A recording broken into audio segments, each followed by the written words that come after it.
Here we're looking at a basic refrigeration circuit where we have our compressor pumping the refrigerant through our condenser coil. From there, we take that refrigerant and push it through our evaporator coil where it's going to pick up heat and bring that heat back to our compressor, and the cycle continues. We're looking at a basic defrost circuit.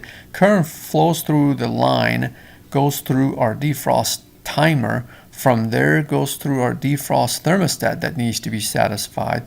Then the current flows through our defrost heating elements and then completes the circuit going back to the neutral. Next, we're going to take a look at a refrigerator that's not cooling due to defective defrost heating elements. In the freezer section, we notice that there's some frost on that cover for the evaporator coils. Taking the cover off, we notice that there is ice buildup on the evaporator coils. I'm using a hair dryer to melt the ice that's on the evaporator coils in order to get access to the components. Here, after the ice is melted, now we have access to our defrost heaters. Power turned off to the refrigerator. I'm still in the freezer section. I've removed the bottom heating element. The heating element is enclosed in glass, and you could see here that there is a black mark here and there's a black mark here, which is a pretty good indication that this heating element is defective. Keep in mind there are two of these heating elements in this particular refrigerator that they are in series with each other, which means either element could cause the circuit to open.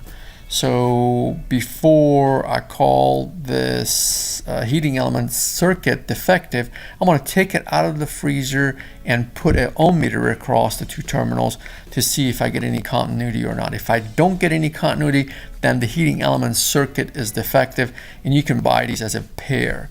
So here's our test with the ohm meter. They're defective.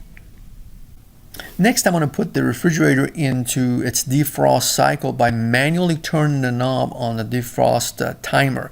The defrost timer in this particular refrigerator is behind the kick plate. This will allow me to test its output.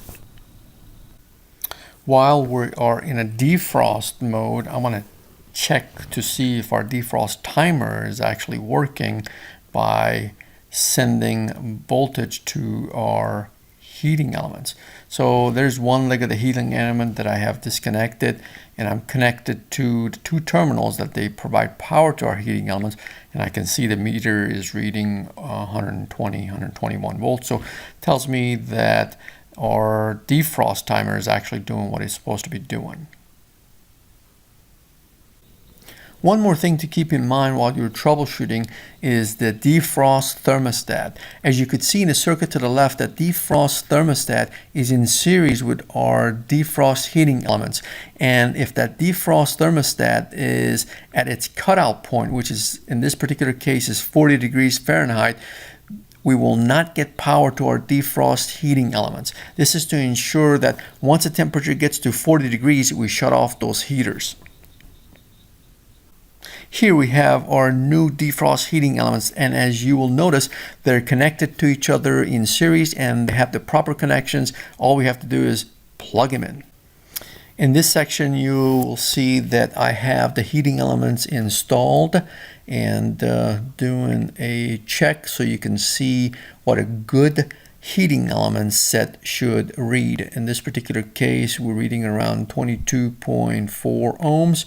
Again, that shows that the heating elements are in good working condition. Here now you can see the new heating elements in action. I have power turned on.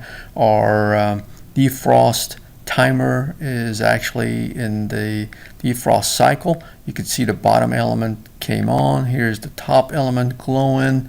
Now keep in mind, again, we got to satisfy our thermostat. In this particular case, we're sitting at 30 degrees, so the thermostat is satisfied. That's why the heating elements are on. So keeping all those in mind, there we have it. There is our timer, defrost timer. We're going to to off.